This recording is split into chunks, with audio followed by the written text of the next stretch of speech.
Are you curious about the impact of coffee on muscle health and aging? Join us as we explore the fascinating relationship between coffee consumption and sarcopenia, the age-related loss of muscle mass and strength. Learn how coffee might affect muscle health as we uncover groundbreaking research findings that could change the way we think about our daily brew. Welcome back to the channel, where we take scientific studies and research and break it down.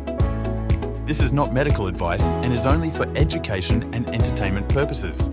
What if I told you that your morning cup of coffee could do more than just wake you up? In today's video, we're diving into a fascinating study that explores the potential of coffee to combat sarcopenia, a condition that leads to muscle loss and weakness in older adults. Coffee contains powerful compounds like chlorogenic acid and caffeic acid, known for their antioxidant and anti-inflammatory properties. These compounds can also promote autophagy, a process your body uses to clean out damaged cells. Research has linked regular coffee consumption to a lower risk of several diseases, including diabetes, stroke, Parkinson's disease, and even some cancers. But what about its effects on sarcopenia, the age-related loss of muscle mass and strength that can lead to disability and decreased quality of life?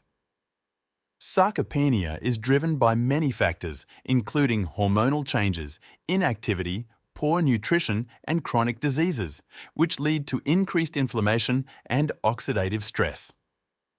These changes damage muscle cells and disrupt normal cellular processes, accelerating muscle loss. Animal studies have shown that coffee can help preserve muscle mass and strength in aged mice, reducing inflammation and promoting muscle regeneration. However, human studies on this topic are rare. In this video, we'll explore a groundbreaking study that investigates the relationship between coffee consumption and sarcopenia in men. Could your morning coffee be the key to staying strong as you age, or does coffee contribute to aging? Let's find out. The study we are exploring is titled Association of Coffee Consumption with Sarcopenia in Korean Elderly Men. Let's get to the study.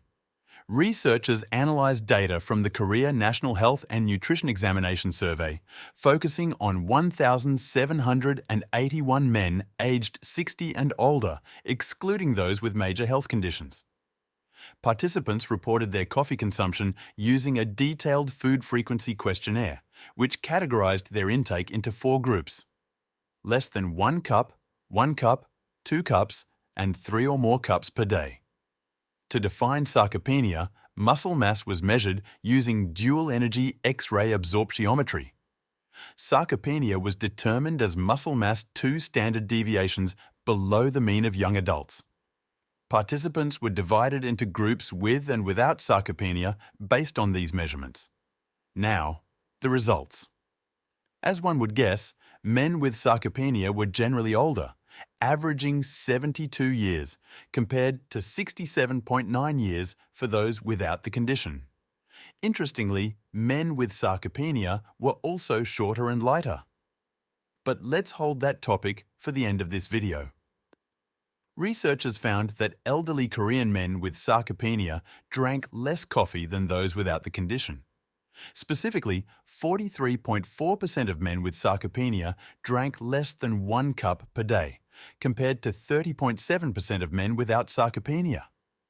Higher coffee consumption was less common among those with sarcopenia.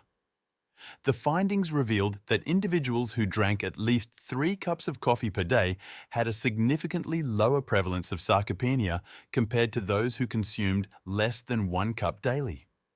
In contrast, no significant reduction in sarcopenia prevalence was observed for those consuming 1 or 2 cups per day. This suggests that higher coffee consumption may be linked to better muscle health and a reduced risk of sarcopenia. In the general study population, 7% had sarcopenia. The estimated rates varied with coffee consumption: 9.0% for those drinking less than 1 cup daily, 6.8% for 1 cup, 5.1% for 2 cups, and 3.6% for 3 or more cups per day.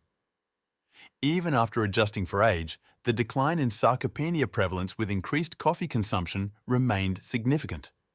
This pattern persisted across multiple adjusted models, confirming that higher coffee intake is associated with lower sarcopenia rates. Now here are my thoughts.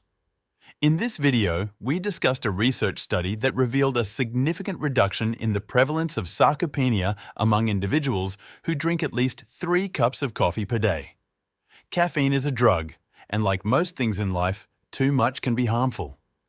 It will be interesting to see more research on the exact amounts of caffeine related to weight and other factors. After all, one person's cup of coffee might be stronger than another's. And of course, more research on efficacy is needed. Does the intake of coffee help all men or only certain populations? And what about risks, especially for people with cardiovascular conditions? Back to the topic of weight and height. With variables controlled, researchers found men who weighed less and had shorter stature had more risk. Regarding weight, the Japanese population, on which this study was based, has a lower rate of obesity than other first world populations. The muscle mass index was lower in the sarcopenia group compared to the non-sarcopenia group. It appears muscle mass might be an indicator rather than height and weight. Now the question is, which comes first? Does lower muscle mass lead to sarcopenia, or does sarcopenia lead to lower muscle mass? And while research is pointing to caffeine being the active compound in coffee, more research is needed in this area as well. A Parkinson's study compared black tea and coffee. The black tea did not show any significant positive effects, but coffee did. Why is this? Is it because coffee has more caffeine, or perhaps because coffee has a compound that tea does not? This study suggests that higher coffee consumption may be associated with a lower risk of sarcopenia in elderly men. This finding is exciting because it hints that our daily cup of coffee might play a role in maintaining muscle health as we age. While more research is needed to confirm these results and understand the mechanisms involved, this is certainly a promising area of study. What are your thoughts on the connection between coffee and muscle health? Do you think you'll start drinking more coffee after learning about these potential benefits? Let us know in the comments below. If you enjoyed this video and want to see more content like this, please give it a thumbs up, subscribe to our channel, and hit the bell icon so you never miss an update. We're always exploring the latest research and bringing you interesting and informative content. Remember, this is not medical advice. On this channel, we explore one study at a time for educational and entertainment purposes. We encourage you to read the original study for more detailed information.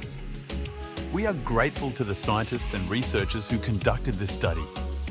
We appreciate you taking the time to watch, and we'll see you in the next video. Before we conclude, could you please like and subscribe, or comment on what you would like covered next?